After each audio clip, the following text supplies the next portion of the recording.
was pretty naive for us to think, oh, well, we'll just build a fire lookout.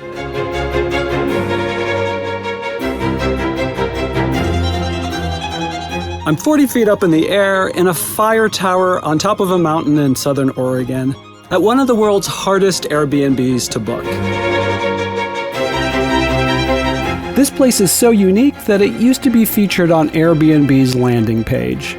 There's almost 2,000 people on the waiting list to stay here, and today I'm going to show you why. The story of the U.S. Forest Service fire towers began over 100 years ago.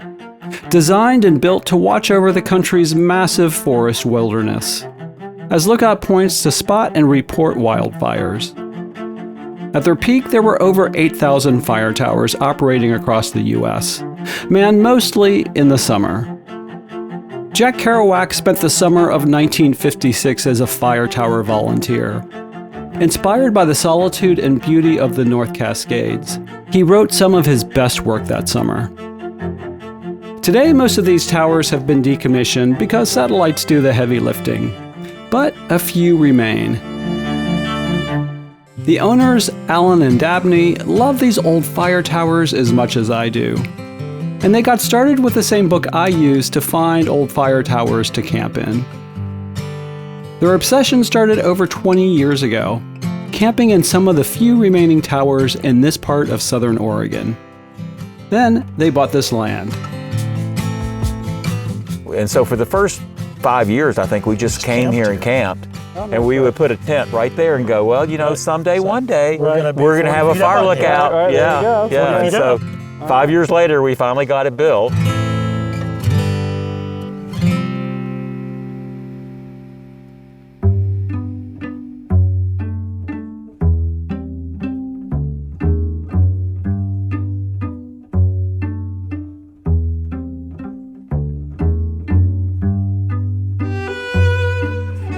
So this place sleeps up to 4 people.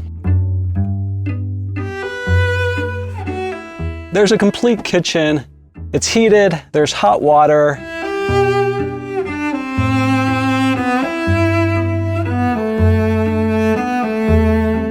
You do have to go downstairs to go to the bathroom, but they've made some other accommodations if you don't want to go all the way down the stairs.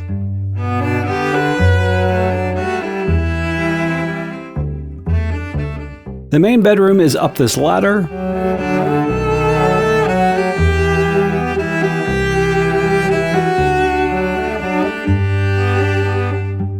It's late afternoon and I'm just gonna lay up here appreciating how beautiful this is.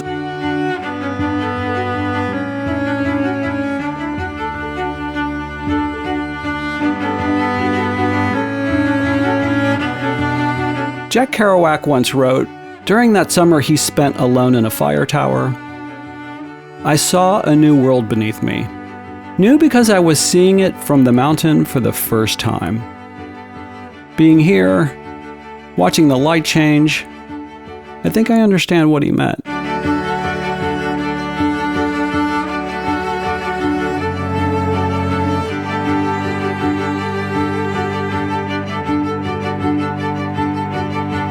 But clear skies in the mountains in October can make for chilly nights. So there's some work to be done.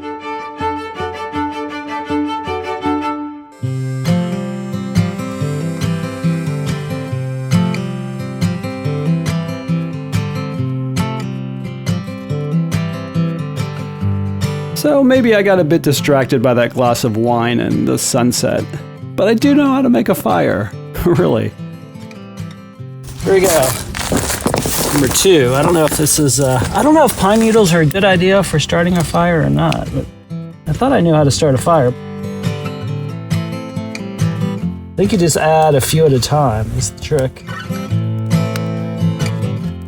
It is a beautiful evening up here, but it gets a little nippy. We are in the mountains. It's late October, so this fire is gonna feel really good. It feels good already. It gets going a little bit more, it's gonna feel awesome. Gonna have a beer.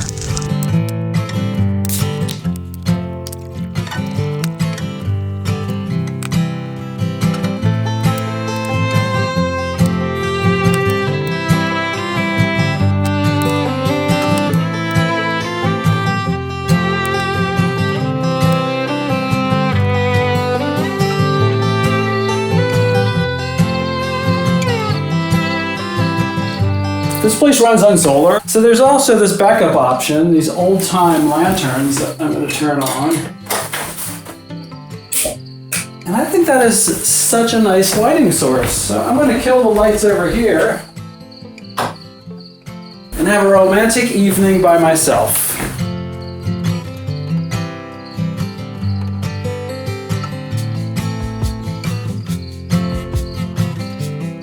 The pillows are excellent. They get a 9. The owner said it might cloud up tomorrow. I'm sure they're wrong. There's not a cloud in the sky.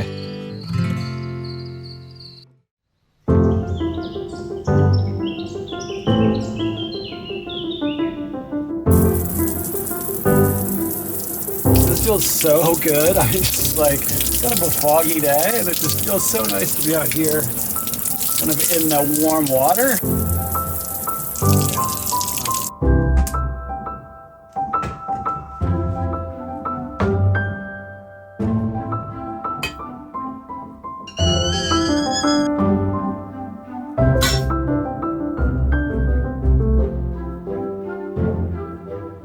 I'm up here in late October, and this is pretty typical. You'll get foggy mornings, and often this will burn off by mid-afternoon. Everything around here has an adventure element to it, including going to the bathroom. You don't have to go down the stairs every time nature calls, but if you do need to visit the loo, you head into the woods a few feet to a latrine that's super clean, and even charming, I'd say. It's getting a bit chilly, and I'm losing hope for a sunny day. There might even be some rain later, so I think it's the perfect day for a soak in the hot tub.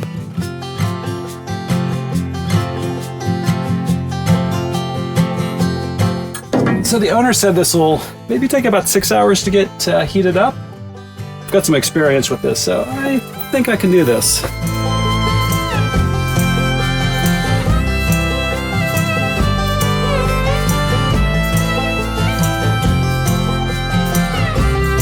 I think a lot of people think a wood-fired hot tub is not worth the trouble. But I think there's something about the ritual, coming out every hour or two and putting some more wood in the fire and kind of stirring the pot. I don't know, there's something about it that I really enjoy, and it really feels worth it when you get in the water. It's gonna take a good 4 to 5 hours to get this hot. Luckily, there are some hiking trails that start right next to the fire tower.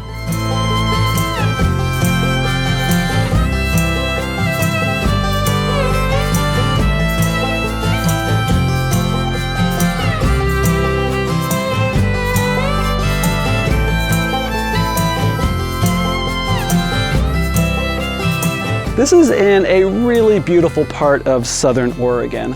There's tons of outdoor activities to do around here. And we're only about an hour and a half from Crater Lake, one of the least visited US national parks. I was here late in October and it had already started snowing there. But that's my take on why people might want to come to this area. I asked the owners why they think people love to come here and why this place is so hard to book. About half of our guests are people who've been here before. It's their annual retreat to solitude. And here, when they turn the engine off, and it's that, Yeah. then many people cry.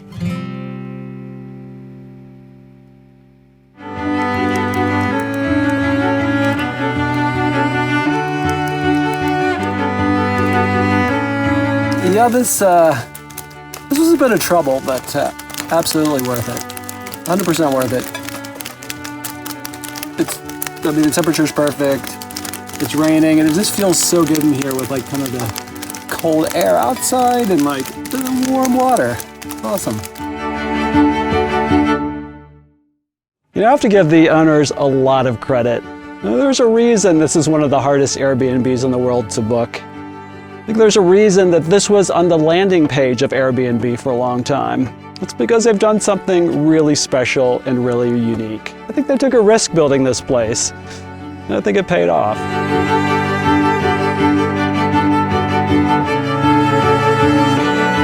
If you want something a bit fancier, then up the coast on Vancouver Island, there's the NAMI Project. Some of the best design and views in this part of North America. Check it out here.